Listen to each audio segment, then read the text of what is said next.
కోర్సులు అత్యుత్తమ అవకాశాలు మీ భవిష్యత్తుకు బలమైన పునాది జేబీఐటీలో బీటెక్ తో సాధ్యం. అడ్మిషన్ల కోసం సంప్రదించండి. ఏపీ సీఐడీపై హాట్ కామెంట్లు చేశారు మాజీ ఐపీఎస్ ఏబీవీ.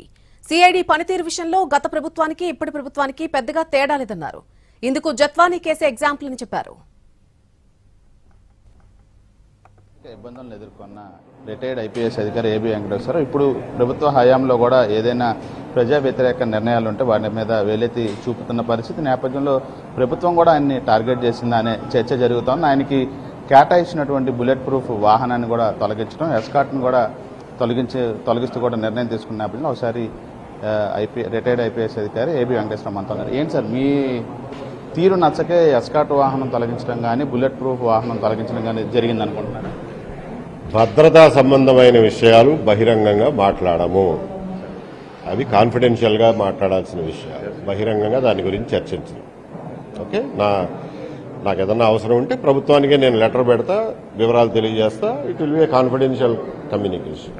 సార్, ఇప్పుడు మీరు అన్నట్టుగా సిఐడికి సంబంధించి వాళ్ళ నిర్ణయం మీద అటు గత ప్రభుత్వంలో ఒక విధంగా జరిగిన దర్యాప్తు ఇప్పుడు వేరే విధంగా అదే అధికారులు చేశారు కానీ పోలీసుల తీరును కూడా తప్పుపడతా ఉన్నారు. ఎట్లా చూస్తాను? మీరు డిపార్ట్మెంట్లో చేశారు, ఇలాంటి ఎప్పుడైనా చూసారు? చెప్తున్నా, ఎప్పుడు జరగలే ఇట్లాంటి కేసు భారతీయ చరిత్రలోనే ఎప్పుడు జరిగి ఉండదు. ఆధునిక భారతీయ న్యాయ చరిత్రలో ఎప్పుడు జరిగి ఉండదు. ఒకే ఇన్స్టిట్యూషన్, ఒకే సిఐడి తను తప్పు అని నిర్ధారించిన పత్రాలనే సాక్ష్యాలుగా పెట్టి ఒకళ్ళ మీద ఛార్జ్ షీట్ చేయడం అనేది అసలు న్యాయశాస్త్రంలో ఇది ఒక వింత, అద్భుతం, విచిత్రం, దుర్మార్గం. సార్, ఆ గత ప్రభుత్వ హయాంలో అనేక తప్పిదాలు జరిగినాయని కూడా మీరు గలం విప్పారు. ఇప్పుడు కూడా అనేక అంశాల మీద కూడా గలం విప్పుతున్నారు. రాష్ట్ర వ్యాప్తంగా కూడా కార్యక్రమాలు నిర్వహిస్తున్నారు. ఏం గమనించారు రెండు ప్రభుత్వాలు?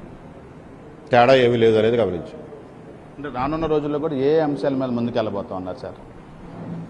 మాకు ఉన్నాయి కదా ఆల్రెడీ జరిగే పరిణామాలను బట్టి మేము స్పందిస్తూ ఉంటాం.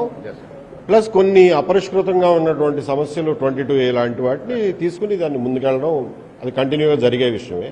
మధ్య మధ్యలో ఇలాంటివి వస్తున్నప్పుడు కూడా మేము ఖచ్చితంగా దాని గురించి ఎనలైజ్ చేస్తాం. సాక్ష్యాలని బట్టి, కాగితాలు, డేటా, అధికారికమైనటువంటి పత్రాల ఆధారంగానే మాట్లాడతాం తప్ప ఏది కూడా గాలిలో మాట్లాడడం, మా సొంత అభిప్రాయాలు చెప్పం.